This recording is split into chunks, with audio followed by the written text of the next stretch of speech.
ব্রিগেডের রবিবার ৫ লক্ষ কণ্ঠে গীতা পাঠের আসর। অনুষ্ঠানে থাকবেন রামদেব, রাজ্যপাল সিভি আনন্দ বোস। মুখ্যমন্ত্রীকেও আমন্ত্রণ জানিয়েছেন উদ্যোক্তারা। রাজ্যের সব স্কুলে গীতা পাঠ বাধ্যতামূলক করার দাবিও তোলা হচ্ছে।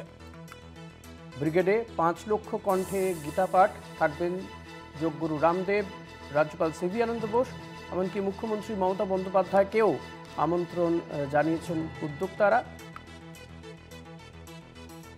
উদ্যোক্তাদের পক্ষ থেকে দাবি তোলা হচ্ছে রাজ্যে সব স্কুলে গীতা পাঠ বাধ্যতামূলক করা হোক।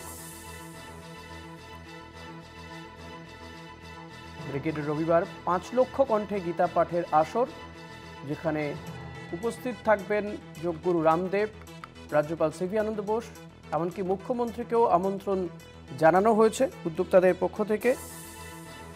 পাশাপাশি তাদের দাবি রাজ্যের সমস্ত স্কুলে গীতা পাঠ বাধ্যতামূলক করার। এ নিয়ে আমরা কথা বলবো। আমাদের বিশেষ প্রতিনিধি অঞ্জন রায় রয়েছেন আমার সঙ্গে মুহূর্তে টেলিফোনে। অঞ্জন দা, এর আগেও আমরা দেখেছি যে ১ লক্ষ কণ্ঠে গীতা পাঠ হয়েছে, এবার ৫ লক্ষ কণ্ঠে গীতা পাঠ, যেখানে মুখ্যমন্ত্রীকেও আমন্ত্রণ জানানো হয়েছে। পাশাপাশি তাদের যে দাবি গীতা পাঠ বাধ্যতামূলক করা স্কুলে, আর কি কি দাবি তারা তুলছেন? এই দাবি গতবারও তাদের ছিল। গতবারও মুখ্যমন্ত্রী সহ সবাইকে তারা আমন্ত্রণ জানিয়েছিলেন, কিন্তু গতবার সেভাবে কেউ আসেনি। এবার রাজ্যপাল আসছে, রাজ্যপাল গীতা পাঠে অংশগ্রহণ করবে। এই হিন্দুত্ব, সনাতনী হিন্দুত্বের তো মূল স্লোগানই এটা, যে স্কুলে স্কুলে গীতা পাঠ করাতে হবে, না হলে হবে না। এই স্লোগানকে সামনে রেখে হচ্ছে যে কোটি কোটি টাকা ব্যয় করে এত বড় প্যান্ডেল, এত মানুষের আশা, তাদের খাওয়া দাওয়া, এই ৫ লক্ষ বলছে ওরা, তাদের সবাইকে গীতা বিনামূল্যে গীতা উপহার দেওয়া, এ তো এমনি এমনি হয় না, কোটি কোটি টাকা খরচা করতে হয়।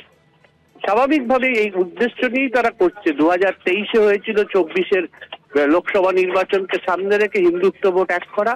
এবার 25-এ হচ্ছে 26-এর বিধানসভা ভোটকে হিন্দুত্বের পক্ষে, বিজেপির পক্ষে নিয়ে আসা।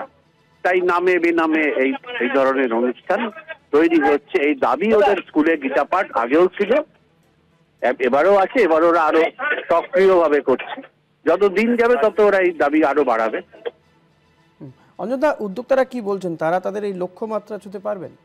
এবার লক্ষ্যমাত্রা পৌঁছতে পারবে কিনা বলা কঠিন। গতবার 1 লক্ষের ধারে কাছেও পৌঁছতে পারেনি। সব মিলিয়ে 30-40 হাজার লোক হয়েছিল।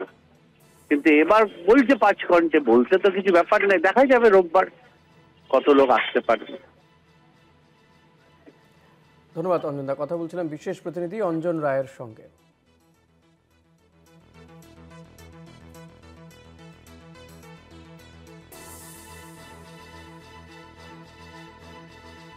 রবিবার ৫ লক্ষ কণ্ঠে গীতা পাঠের আসর, যেখানে রাজ্যপাল সিভি আনন্দ বোস যেমন থাকবেন, পাশাপাশি রাজ্যের মুখ্যমন্ত্রী মমতা বন্দ্যোপাধ্যায়কেও আমন্ত্রণ জানানো হয়েছে।